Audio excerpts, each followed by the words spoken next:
Rebuild India. Chapter 5 India's Future by Swami Vivekanand. Shall India die?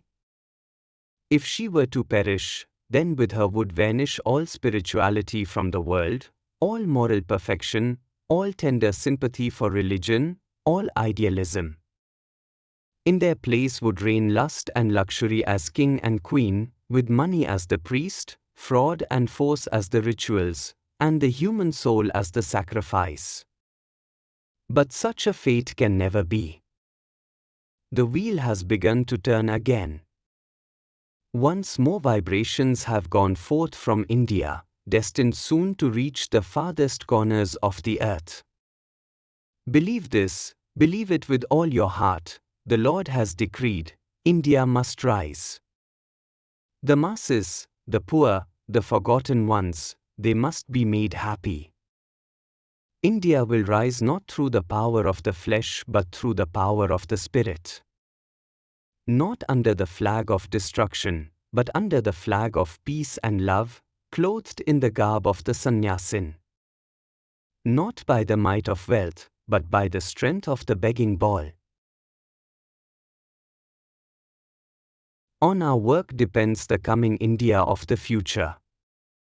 She is already there, waiting, only asleep.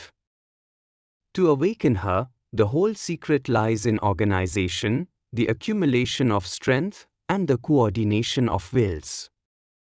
I recall a marvelous verse of the Rig Veda: be of one mind, be of one thought. Unity of will is the very secret of society, the power that gathers scattered energies into one irresistible focus. So let us work, my brethren, this is no time for sleep. Do not be lost in vast plans at the start. Begin slowly, stand firm, and then move forward. The long night is ending, the day is dawning, the wave is rising, and nothing can resist its tidal force. I see, in the eye of my spirit, a future India, rising from this chaos and strife, glorious and unconquerable, with Vedant for her brain and Islam for her body. For our motherland, the only hope lies in this union, the wisdom of Vedant joined with the strength and brotherhood of Islam. History shows that the four castes, Brahman, Kshatriya, Vaishya, and Shudra, have each ruled the world in their turn. The age of the Shudra is coming, when the working masses of every nation will rise in their own strength, not to become Vaishyas or Kshatriyas, but to stand as Shudras in their rightful power. Already in the West we see the first light of this dawn: socialism, anarchism, nihilism, and such movements are but the vanguard of the revolution to come. The darkest night is passing. The long agony is ending. The lifeless form begins to stir, and a voice is heard, an ancient voice, echoing down from the infinite Himalayas of knowledge and love and work, calling to India, our motherland. That voice grows louder with each passing day. The sleeper is awakening. Like a Himalayan breeze, it breathes life into dead bones and weary muscles. The lethargy is vanishing, and only the blind cannot see it.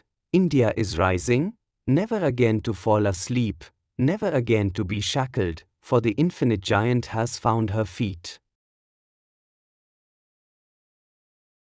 From the day Sri Ramakrishna was born, the Satya Yuga, the golden age, dawned. In it, all distinctions are dissolved.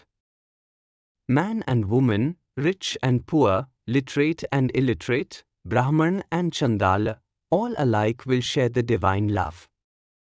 He came to break down the walls between Hindu and Muslim, Hindu and Christian.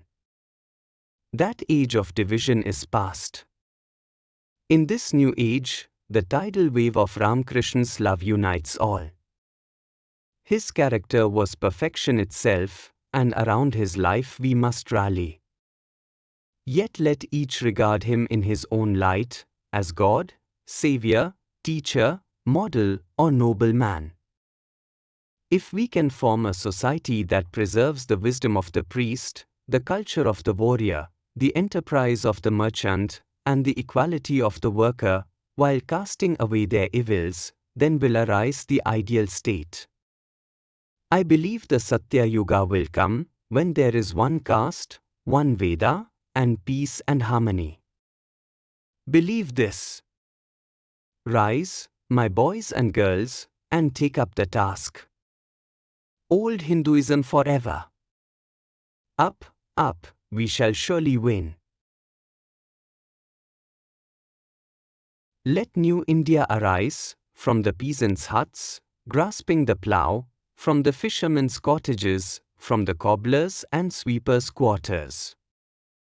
Let her spring from the grocer's shop, from the sweet-seller's oven, from the factory and the marketplace. Let her come forth from the forests, the hills, the mountains. Skeletons of the past, behold your successors, the India to be. Cast away your jewels and treasures before them, then vanish from the stage. For the moment you fade, you will hear the inaugural cry of Renaissance India, echoing like a million thunders across the universe, Vah Guru ki Fateh. Victory to the Guru.